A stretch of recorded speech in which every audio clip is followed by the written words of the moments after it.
Hello there, Drew Hanish of Whiskey Lore. Time for another whiskey tasting. Today I am going to be starting a two-part series on Highland Park whiskeys.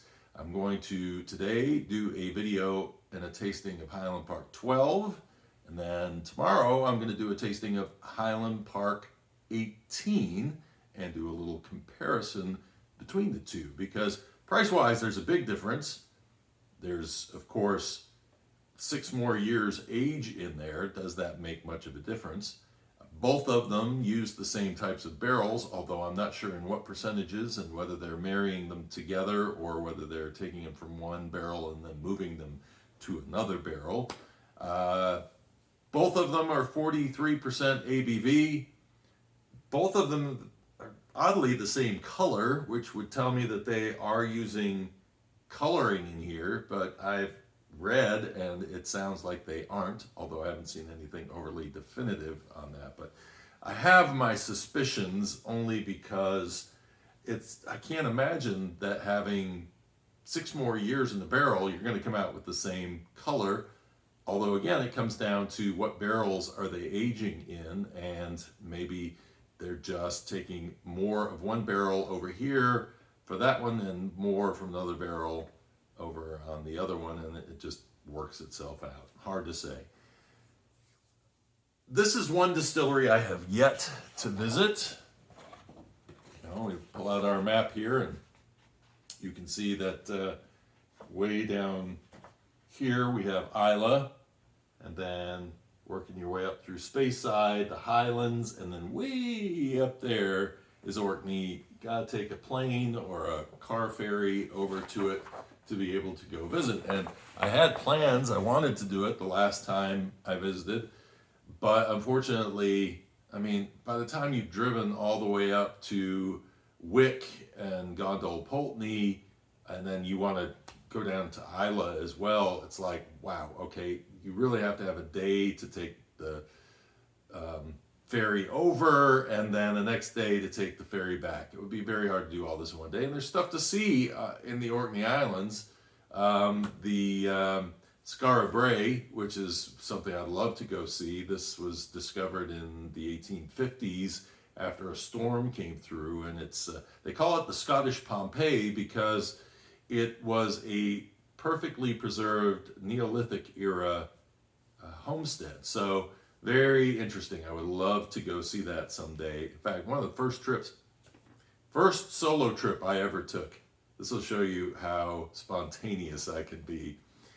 I was watching the History Channel and they were talking about where the Vikings landed in North America, which was Newfoundland. And I saw it and I looked it up on a map. This was long ago because obviously I wasn't going on Google looking it up. I was pulling it up on a map. And I said, oh, I could go there. And so I immediately looked at how much it cost to fly, and then I took off and drove. I actually flew into Boston, then rented a car and drove up through New Brunswick into Nova Scotia, and then took the car ferry across to Newfoundland, and then drove past all the moose to the northern part of. There's more moose, so I understand, in Newfoundland than there are people. The other thing that's funny about Newfoundland is that they are a half hour off from the rest of Canada. It's like they're top, when it's the bottom of the hour here, it's the top of the hour there. It's just really bizarre to try to get into the swing of things in Newfoundland. I don't know why they did that, but they did. It's very, very unique. Okay, there's my Viking tie-in for you on this discussion. But we're on the other side where the Vikings had spent some time in the Orkneys as well. And of course, Highland Park has utilized a lot of imagery, including this beautiful, beautiful bottle. This is my 3rd bottle of this. This is a whiskey that it's another that will always be in my cabinet because it is such a perfect representation of Scotland, from the Oloroso sherry that brings us those fruity notes to the brininess that we get from the sea that we would get from a place like Old Pulteney or Glenglassaugh, and then it's got some nice muscle to it. It's got the heathery floral notes coming through as well. And then it has smoke. So it pulls a little of the Western Isles in as well. And so it's a very well-rounded whiskey. And so when you have something that's so well-rounded, you wonder what is going to happen after it sits in the barrel for 6 more years. And people have rated the 18 as being the best whiskey in the world. So, you know, I mean, that's high praise. I have to say, thanks to Highland Park. The reason I bought this bottle, because I had something else in mind that I was going to buy when I got to the store, but the reason I bought this is because it came in a pack where they had put this little mini bottle of 18 in it. Brilliant, because it's a large investment. This costs 3 times in regular size bottle as this does. So to get the opportunity to do tasting here and figure out what this is going to be like, so that you can, you know, go, oh man, that is so good. I want to go out and actually foot the bill and get myself, you know, some of that. Then you know, there's your opportunity to do it, because you can watch my nosings and tastings, but my palate, my nose are going to be a little bit different from yours, and you may have things that you're really interested in that maybe I'm not. So that's why I try to give you notes on what I'm nosing and tasting instead of just giving you a score, because I want you to have a good sense of at least what I'm sensing out of this whiskey, so that you have a better sense when you go to try one of these whiskeys yourself. So the first thing that jumps out at you is a smoky orange. To me, it's just a nice, rich orange note with a dusting of smoke. It's not a heavy smoke, but it's definitely there. There's a little brininess, saltiness in there as well. You get with the smoke maybe a little bit of a leathery note that comes in. Very subtle though. I picked up some tropical fruits on this at one point. I'm really obsessing over the orange right now though. Cheers.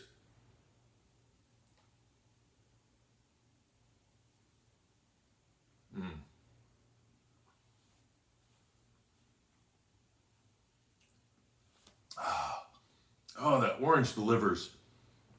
Oh, honey, orange.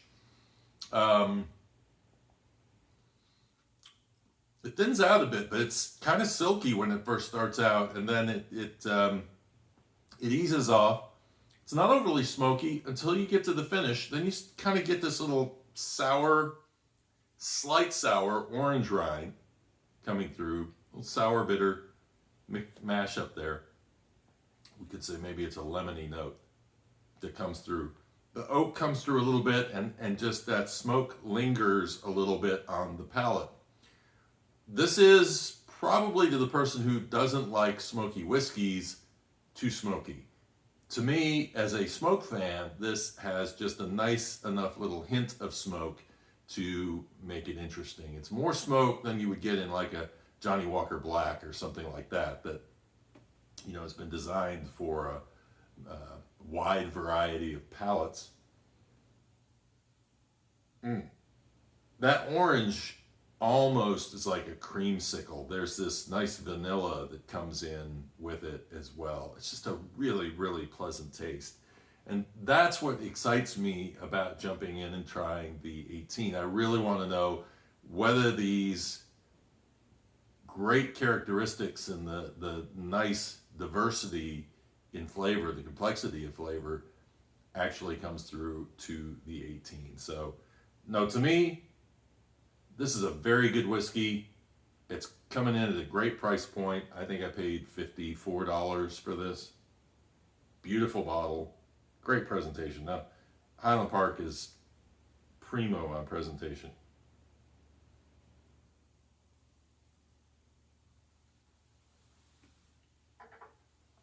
Yes, had to go for that. With a little malty note in there too, a little grain coming through, which is really, really nice. A lot of flavors I love in that. Hope you guys enjoyed this video. If you did, please give me a like. And if you want to see more of these videos, then give us a subscribe, because that's going to get you. Ring the bell if you want alerts as to when my videos come out. I try to do them daily, but I take the weekends off, and sometimes I do some sporadic stuff here or there. But I try to stay as regular as I possibly can. And hope you guys have been enjoying some of those little short videos that I've been throwing out there. Just did a whole range of them on Scotch pronunciations and a couple Irish pronunciations as well. Did all the bottles I have. I will probably do some extra videos of some of the whiskeys I just can't get over here, so or that I don't have enough money to fill my entire collection with. Until next time, cheers and Slainte.